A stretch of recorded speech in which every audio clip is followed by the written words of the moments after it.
Hello, my name is Banerjee and today I'm going to talk about my interview experience for the PGPX program at IIM-Ahmedabad. Now, IIM-Ahmedabad is one of the best B schools in the country, so when I got the invite for the interview, I was really delighted. Now, before we go into the details of the interview, let me brief you a little bit about my profile. I completed my mechanical engineering from NIT Durgapur in 2012.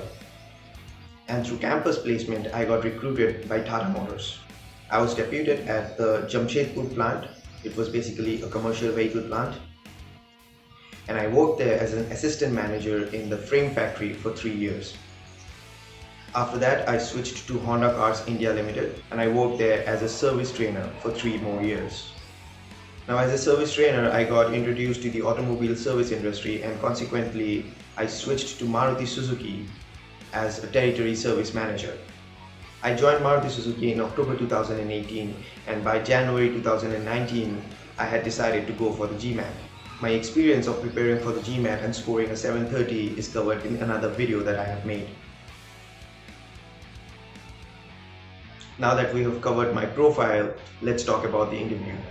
Now, I was really nervous for the IIM-Ahmedabad interview because I had already appeared for the ISB and IIM Bangalore interviews, and those experiences were very intimidating. My interview was scheduled on 5th October 2019 at the ITC Windsor Hotel in Bangalore. I reached the hotel at around 9 AM, about 30 minutes before the scheduled time. I inquired at the front desk and I was directed to a beautiful sitting area on the first floor.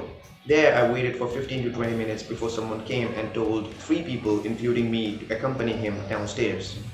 We were also told that mobile phones will not be allowed inside the interview room, so I decided to leave mine in my bag in the first floor waiting area. Downstairs, right outside the interview rooms, we waited for another 10 to 15 minutes, and then finally I was called inside. Once I entered, I saw that there were 2 professors in the panel. Now, at the very beginning, they explained to me about the extempore round. They told me that I could take out a chit from the ball and I would have to either speak for or against the topic given. I would have one chance of drawing another chit, but then I would have to give up the first topic that I got. Subsequently, I picked out my chit and it read, "Has caste-based reservation outlived its purpose in India?" Now, this was the first wave of relief because I was expecting a topic that I wouldn't be able to speak on at all. But this was something that I could speak both for and against because there has been so much debate about it in public forums, in social media, in news channels and everywhere. So I was really relieved at this point. I was given about a minute to jot down my points and once they saw that I was basically doing nothing, they told me maybe we should start and I said yeah. So we started. So I started defending the topic that was given and there was a fair bit of counter questions which I answered to the best of my capabilities. Till this point, only one of the professors was interacting with me. The other person was just sitting there and taking notes, which was a bit intimidating. And about 2 to 3 minutes into the interview, I was trying to make a point that reservation should not cross generation lines. This was the time when the other professor spoke up for the first time. And a counter question was posed to me that I do not want reservation to cross generation lines, but discrimination often does cross generation lines.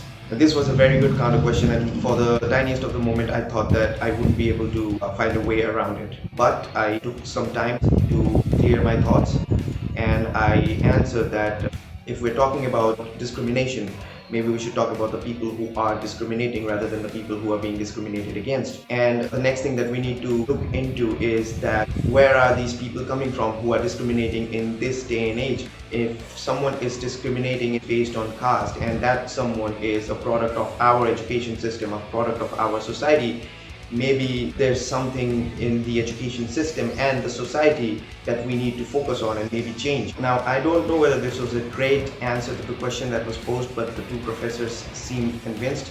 They shared a glance and that was the second wave of relief that I got during the interview.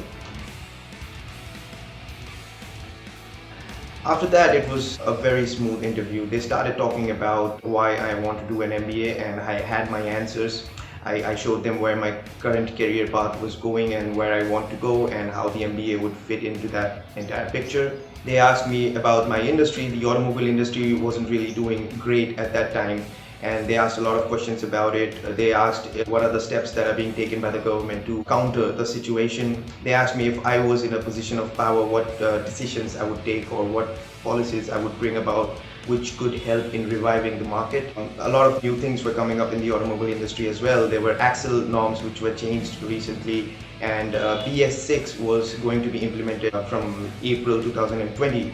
And we spoke a lot about the implications of these new policies on the market and what the companies are doing in order to counter the negative effects of these policies. A lot of numbers were discussed. A few of them I knew and I quoted those numbers. A few other numbers that I did not know, I told them straight away that I'm not aware of this number, but I can take an informed guess. They allowed me to guess the numbers and I did.